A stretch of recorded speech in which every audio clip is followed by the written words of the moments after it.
Have you ever wondered what's going on in the church today?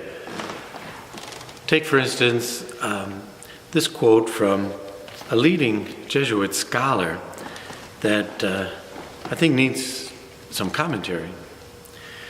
This was from 2003. The Commonwealth of Massachusetts is engaged in a vigorous public debate over the definition of marriage. A proposed constitutional amendment defining marriage as a stable union between a man and a woman, House Bill 3190, was introduced into the Massachusetts legislature. On April 28, 2003, three Catholic priests, including Father James Keenan, then of the Weston School of Theology, now of Boston College, testified against House Bill 3190. Father Keenan began his testimony as follows: I am here today to testify against H 3190 because it is contrary to Catholic teaching on social justice. Father Keenan concluded his testimony on the same note. As a priest and as a moral theologian, I cannot see how anyone could use the Roman Catholic tradition to support House Bill 3190. How he came up with this conclusion is a mystery, but I would like to reveal a little bit about what I think is part of the mystery. In order to understand the Jesuits today, we have to know more about their history. I think if we examine some of their history, we can understand a little bit more about how they're operating today. Because for the life of me, the moral theology that I studied and learned, marriage as an institution between a man and woman is rock solid Catholic moral theology.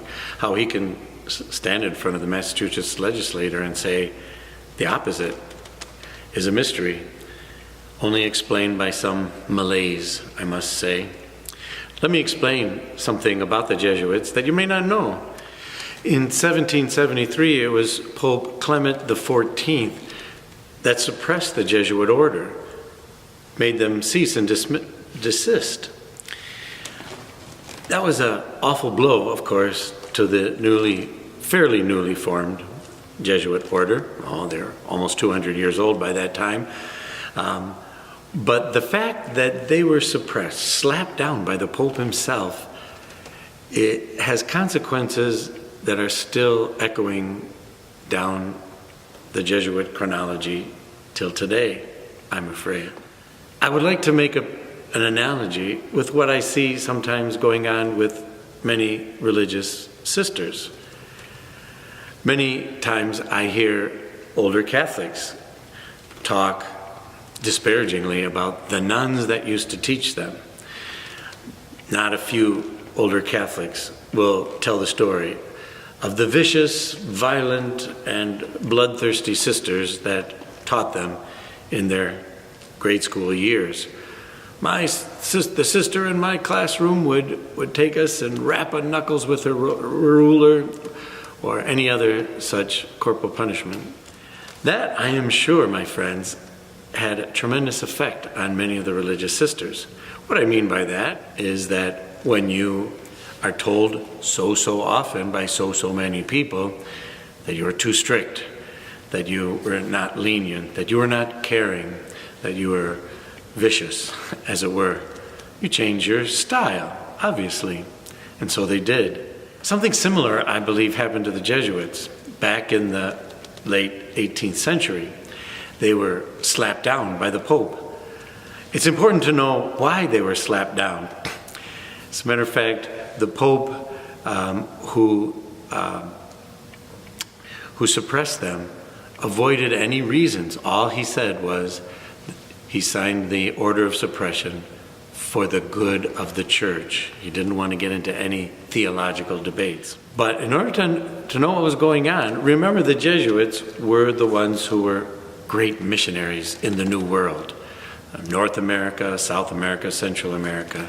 They were baptizing and converting many of the Indians. Many were martyred. Many had great success. many Native Americans were converted to Christianity. Why did that become a problem?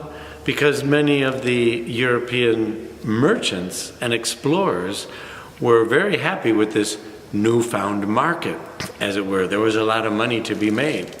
And of course, using the Indians in a semi-slave and sometimes fully enslaved manner was great for business. When word got to the Pope and the bishops back in Europe that the Jesuits were hampering the normal business efforts of the explorers in the New World, the merchants and the money seekers pressured the kings and the Pope to suppress the Jesuits, which they did. And for that reason, I think it's one of the things we can think about when we wonder, where have the Jesuits gone wrong? Why are they so hesitant to defend what seems to be basic Catholic doctrine? They're bending over backwards not to be too strict, to be as open as humanly possible, because they certainly don't want to get the reputation which gained for them in the first place over 200 years ago, their own suppression. Something to think about. I'm Father Tom Koys. Thanks for tuning in.